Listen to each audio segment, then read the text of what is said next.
Zdravím vás priatelia, tu je Ondrej z Frikarpu a dnes si predvedieme ďalšiu ukážku, čo všetko sa dá urobiť s Method Mixom od Palatraxu. Takže dnes si pripravíme cesto na prípravu boilies alebo obalovacie cesto. Úplne jednoduché. Použijeme teraz na to krmivo Daphnia and Maggot Crush, teda obsahuje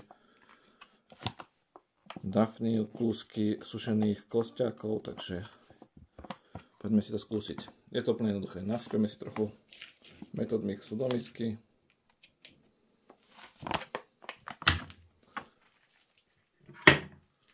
Jedno vajíčko.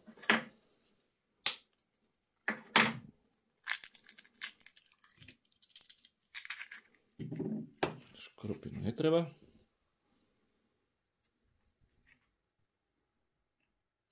Môžeme pridať napríklad kelpu, čo je morská riasa. Po prípade aj spirulínu.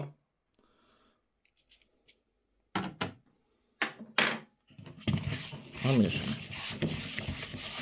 Náš klin. Nevytvoríme krásne cesto.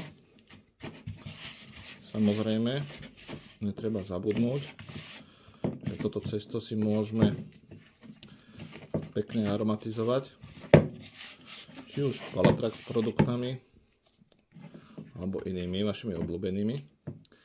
Môžeme napríklad vyskúšať teraz Jungle, čo je zmes tigri orech, arašidy a klinčeky, čo skoro budú dostupné na našom e-shope. Stačí trochu.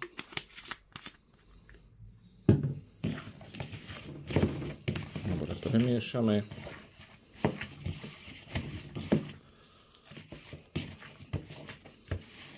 Vidíte, cesto sa nám pekne robí.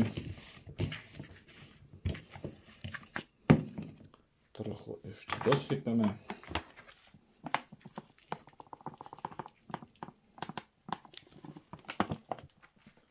Vážne produkty Palatrax sa vyznačujú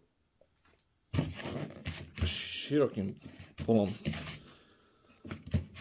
prípravy, že môžete si z toho vyrobiť čo len chcete vážne. Bo ak je vsadené na tie správne ingrediencie a to najkvalitnejšie, čo môžete mať na trhu, ako ste mohli vidieť v minulom videu, Method Mix, ktorý drží aj na kameni. A vidíte, Method Mix, z ktorého si ľahko, hravo viete urobiť veľmi kvalitné či už obalovacie cesto. Samozrejme, uskladnenie musí byť v mrazničke, kvôli čerstvému vajíčku. Všetko len čerstvé ingrediencie, žiadne konzervanty. Alebo stačí nechať teraz zovrieť vodu a jednoducho urobiť si boilies tvaru, aký len chcete a veľkosti, aký len chcete.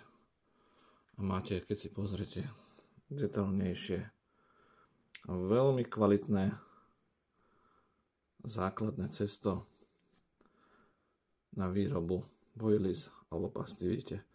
Viete do toho obaliť aj kameň, budete to pomaličky rozpúšťať, alebo vaše obľúbené nástrahy. Takže neváhajte, kupujte, skúšajte, robte rôzne vaše variácie.